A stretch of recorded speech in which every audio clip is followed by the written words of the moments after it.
Hello students, इस video में हम लोग अल्पाधिकार के बारे में पढ़ेंगे। अल्पाधिकार एक ऐसा बाजार है जिसमें कम विक्रेता होते हैं। जैसा नाम से ही पता चल रहा है, अल्पाधिकार यानी कि कम लोगों का अधिकार। कम लोगों का अधिकार यानी उत्पादन करने वाले या बेचने वाले बहुत कम लोग हैं। ये जो है विभेदित वस्तु, समरूप वस्तु नहीं होती, वस्तु विभेदित वस्तु, जैसे पेन या साबुन हो गया। विभेदित वस्तु का उत्पादन या बेचने वाले बहुत ही कम फर्में या फैक्ट्रियां होती हैं। तो इस प्रकार के बाजार को अल्पाधिकार बाजार कहते हैं। अल्पाधिकार बाजार की विशेषताएं हम सिस्टमेटिक देखते चलते हैं। पहला है कि फर्मों की संख्या कम होती है। इस बाजार में फर्मों की संख्या कम होती है। जैसा नाम से ही पता चल रहा है, अल्पाधिकार, कम लोगों का अधिकार। तो फर्मों की संख्या कम होती है, वे कम, लेकिन ये फर्में बड़ी बड़ी होती हैं। क्यों? क्योंकि जो है ये इतनी बड़ी होती हैं कि वे एक दूसरे के ग्राहकों को या एक दूसरे के उत्पादन को या कीमत को प्रभावित कर देती है, अपनी कीमत या उत्पादन को बढ़ाने घटाने के बाद। अभी देखेंगे हम लोग कि किस प्रकार से कम या ज्यादा हो जाता है। तो फर्मों की संख्या इसमें कम होती है, लेकिन क्रेताओं की संख्या अधिक होती है। अल्पाधिकार बाजार में खरीदने वालों की संख्या बहुत ज्यादा होती है। इसमें मैं बताऊं, फर्मों की संख्या कम तो होती है, लेकिन कोई संख्या निश्चित नहीं होती है कि 10 होती है या 20 होती है, कम होती है सिर्फ। इसके बाद प्रवेश पर प्रतिबंध होता है। चूंकि कम संख्या में होती हैं, इसलिए वे समूह बना करके कुछ ऐसा कार्य करते हैं जिससे नई फर्में जल्दी प्रवेश नहीं कर पाती या सरकार से अनुमति लेनी पड़ जाती है। इस तरह से जो है इसमें प्रवेश पर प्रतिबंध होता है। व्यापार गुटों का निर्माण, चूंकि कम फर्में होती हैं, इसलिए वे बड़े आसानी से व्यापार गुट, जिसको कार्टेल बोलते हैं, कार्टेल का निर्माण कर लेती हैं। और कार्टेल का निर्माण कर लेने से ग्राहकों को बहुत चुनायें लगा लेती हैं। जैसे मोबाइल कंपनियों में हमने देखा कि कुछ समय पहले, मुश्किल से 2-4 साल पहले, 2-4-5 साल पहले जो है अनेक कंपनियां थी। एयरसेल, वोडाफोन, एयरटेल, फिर डोकोमो, फिर यूनिनार, टेलीनार, फिर आइडिया, अनेक कंपनियां, टाटा, अनेक कंपनियां थी।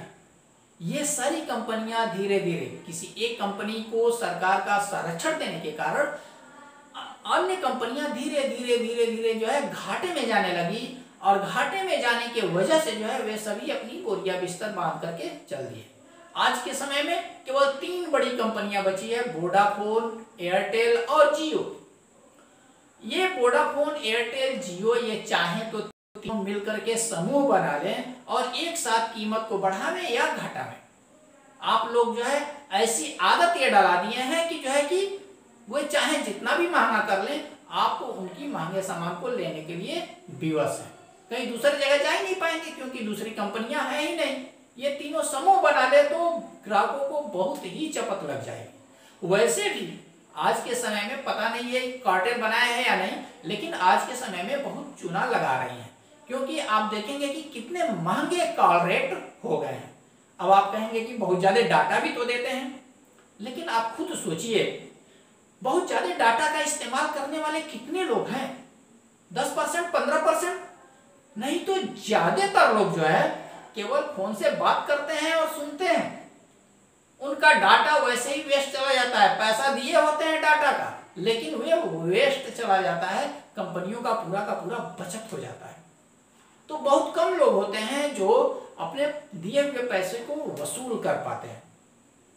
तो इस तरह से जो है ये इसी अल्पाधिकार बाजार में कंपनियां गुट या कार्टेल बना लिया करती हैं।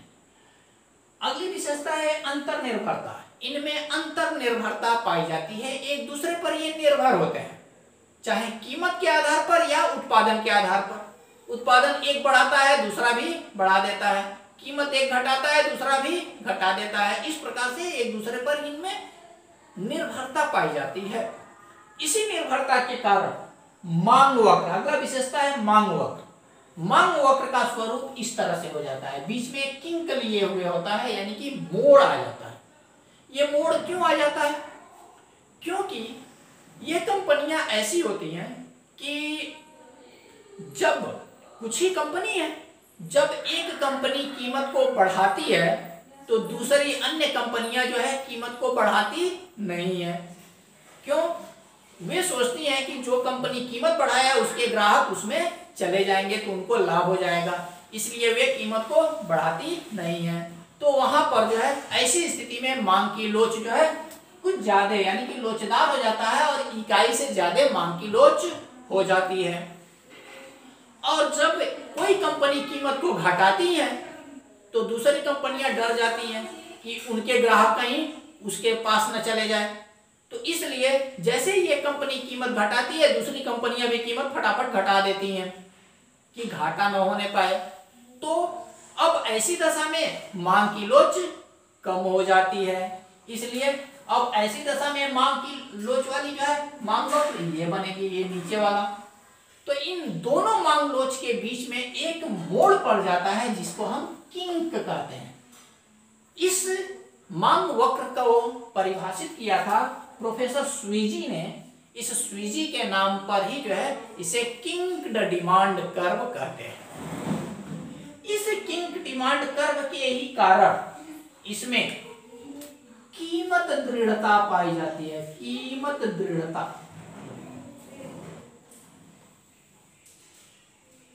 कीमत दृढ़ता की स्थिति इस बाजार में पाई जाती है। ऐसा वाला क्यों? आपने अभी अभी देखा कि जब एक कंपनी कीमत को बढ़ाती है तो दूसरी कंपनियां अपनी वस्तुओं की कीमत बढ़ाती नहीं है, और जब एक कंपनी कीमत घटाती है तो दूसरी कंपनियां कीमत को फटाफट घटा देती हैं। तो कोई भी कंपनी चाहेगा कीमत बढ़ाना या घटाना? नहीं चाहेगा। इसीलिए कीमत दृढ़ता, जो कीमत निर्धारित हो गई रहती है उसी पर जो है वे उत्पादन करना चाहते हैं। तो इस तरह से जो है कीमत दृढ़ता की स्थिति जो है यह अल्पाधिकार बाजार में पाई जाती है। ये सब प्रश्न बहुत ज्यादा पूछे जाते हैं।